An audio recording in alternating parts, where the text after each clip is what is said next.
こんにちは。今日はですね、ソニーさんについ最近発売されたこれですね、ZV-E10-2 というカメラをちょっとお借りしましたので、どんな感じのカメラなのかっていうのを見てみたいと思います。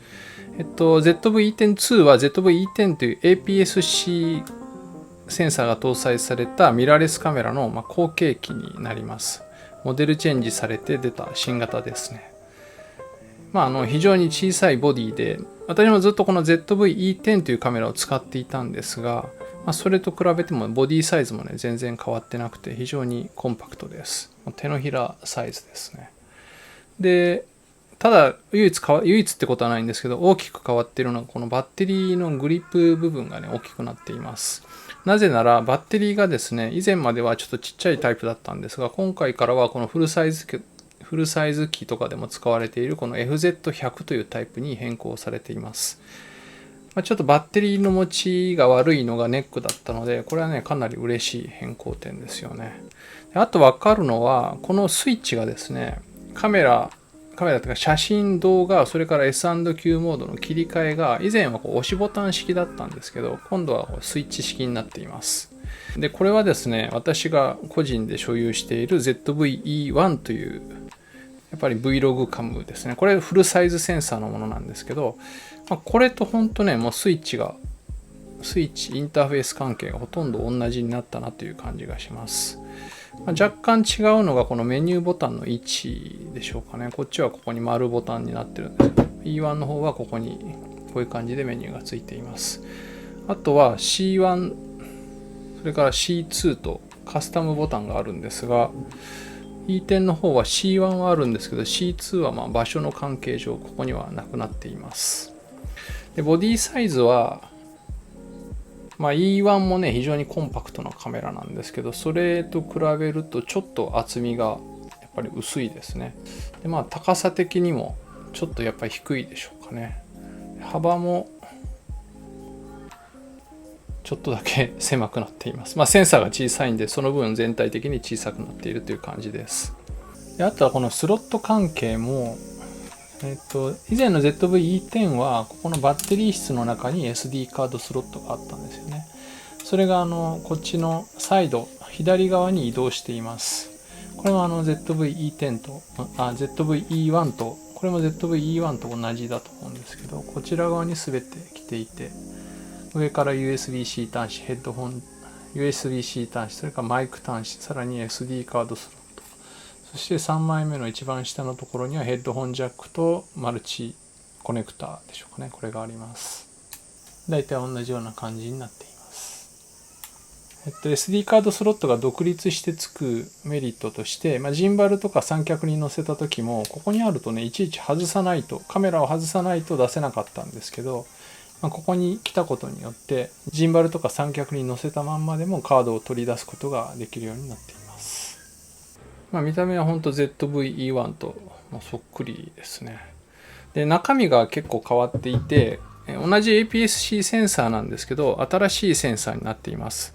で私今 FX30 っていうカメラで撮影をしているんですが、そのカメラと同じようなセンサーになっています。でそれを処理するための処理エンジンも Bionz XR っていう、フルサイズ用なんかでも採用されているものらしいんですけど、従来比8倍ぐらいの処理速度になっているということです。でそれに合わせてメニューなんかも最新のソニーのものと同じものになっています。ZV-E1 とか FX30 とかも本当同じような感じのメニューになっています。非常に使いやすいメニューです。であとはですね、キットレンズがこれ以前のずっと長らく使われてきたソニーのキットレンズですね。1650mm 3.5 の 5.6 というものなんですけど、それも更新されて新しくなっています。同じく電動パワーズームなんですが、より形がね洗練されて今っぽくなっています。重さもちょっと軽くなってるかな。ちょっとわかんないですけど、持った感じちょっと軽いような気もします。ちょっとつけてみたいと思います。スイッチを入れるとニョキニョキっと出てくるのは変わってないようですね。焦点距離とか明るさなどのスペックも特に変更はされていないようです。あと性能面で大きく変わっているのがこれですね。4K で 60fps まで撮影できるようになっています。そしてここですね、色の設定もビットレート100にすると42210ビットという、より快調豊かに色を記録できるようなモードが追加されています。今までもログ撮影できて S-Log2 とか S-Log3 とか使えたんですが、42210ビットになったことでよりログ撮影が綺麗にできるようになったんじゃないかと思います。あとはですね、これですね、シネマティック Vlog 設定。こう上下の帯が入ったりとか、色合いがちょっとこう映画っぽくなったりとかするんですけど、気軽にシネマティックな映像を撮ることのできるモードも追加されています。手ブレ補正は今までと同じオフかスタンダードかアクティブという風になっています。変更点そんな感じでしょうかね。細かく見ればいろいろあるとは思うんですけど、大きく変わってるのはそのぐらいかと思います。で、ちょうどですね、これから家族と一緒に動物園に行きますので、これ持ち出して1日使ってみたいと思います。どんな感じの使用感なのか、また帰ってきてから撮った映像などと一緒にお見せしたいと思います。では行ってきます。気温34度です。バッテリーも今 99% です。1日というか、これからがっつり撮影してどのぐらい持つのか試してみたいと思います。とりあえずの設定はお任せオートでいきたいと思います。レンズはキットレンズです。明るさがどんどん明るくなったり暗くなったり変化しますが、暗いトンネル、そして明るい外、いい感じで制御してくれてます。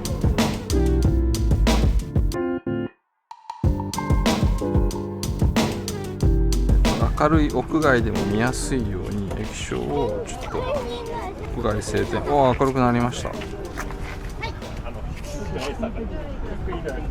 結構見やすいですね。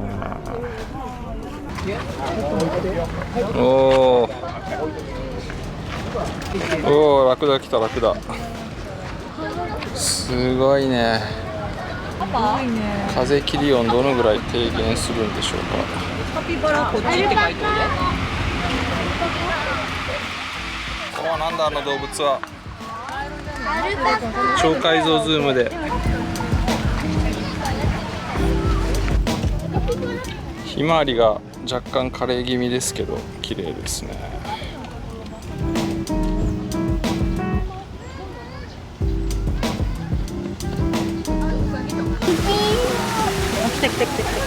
虹色だ。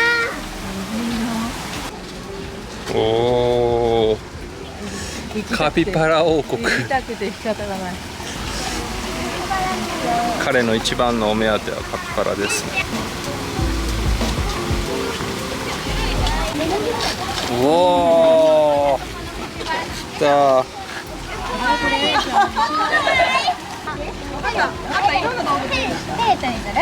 ゆっくりね、ちょっと下ろし、低く。食べてくれたね。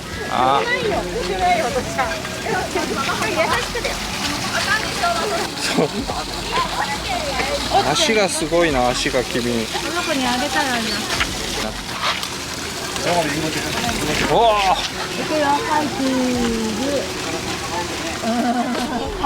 カンガルーがいます。今年1歳になります。ちっちゃいんだ。逆光で真っ暗ですけど。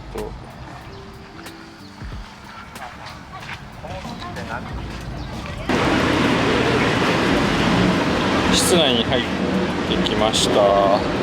早速お弁当だそうです。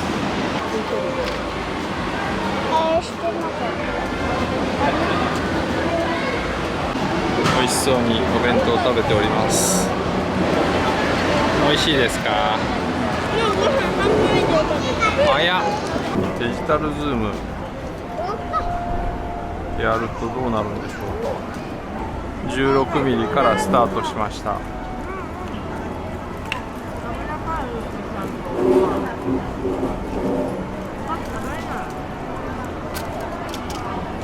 デジタルズームも入れるとこんな感じになります。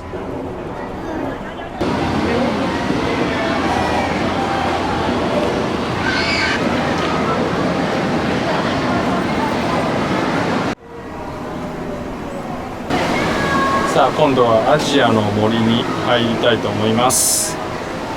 今度はプログラムオートで撮っています。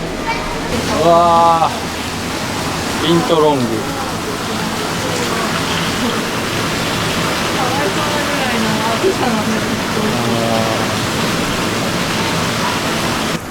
アフリカの湿地に行ってみたいと思います。あー、涼しいけど暑そう。クリエイティブルックを試してみようと思います。これがですね、スタンダードです。今度はポートレート、今度はニュートラル、今度はビビッドで撮ってます。今度はビビッド2で撮ってます。今度は FL です。フィルムルックで撮っている。今度はインスタントです。ソフトハイキーで撮っています。今度はブラック&ホワイトで撮っています。今度はセピアで撮っています。鳥がいっぱいいる。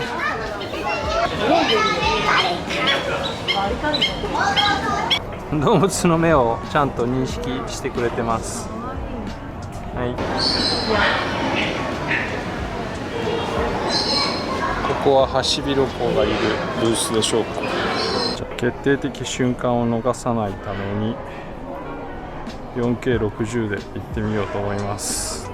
ちょっとバッテリーの消費は早くなるとは思うんですが、ハスの花が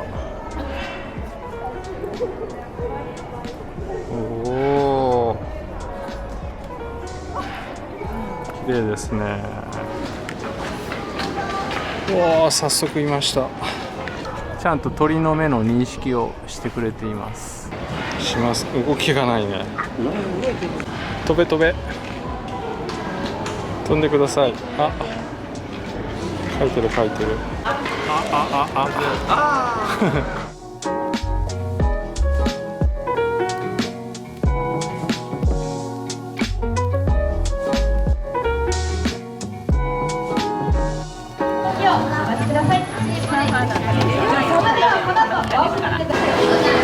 さあ次は熱帯の森だそうです。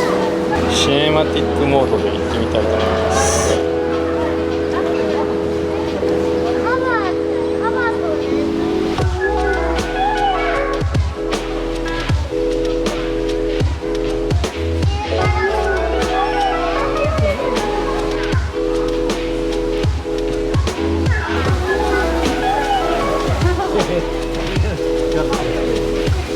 ちゃんと目の認識をしてくれてます。これは普通に撮ってます。Sログ3で撮影をしています。Sログ3での撮影です。これは S シネトーンでの撮影です。今度は F 値 5.6 シャッター速度48分の1で固定です。ISO オートです。暗いところに入ってノイズテストをしてみたいと思います。暗い ISO 6000です。手ブレ補正アクティブだと ISO は6400しかいかないみたいです。ISO25600 にしてみました。25600の世界ですが、ノイズはどうなんでしょうか。すごいね。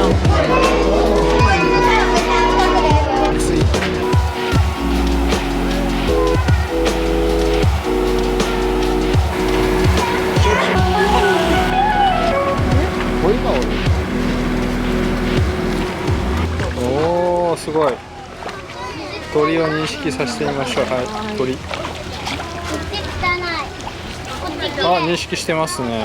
ペンギンもちゃんと認識してます。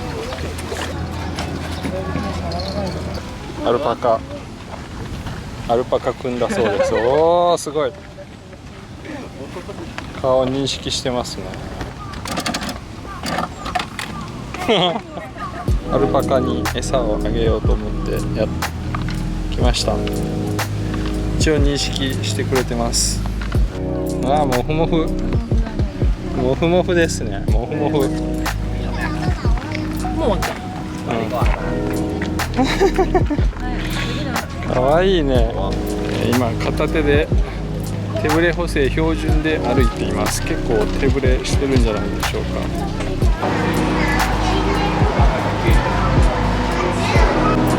シネマティック V で見ます。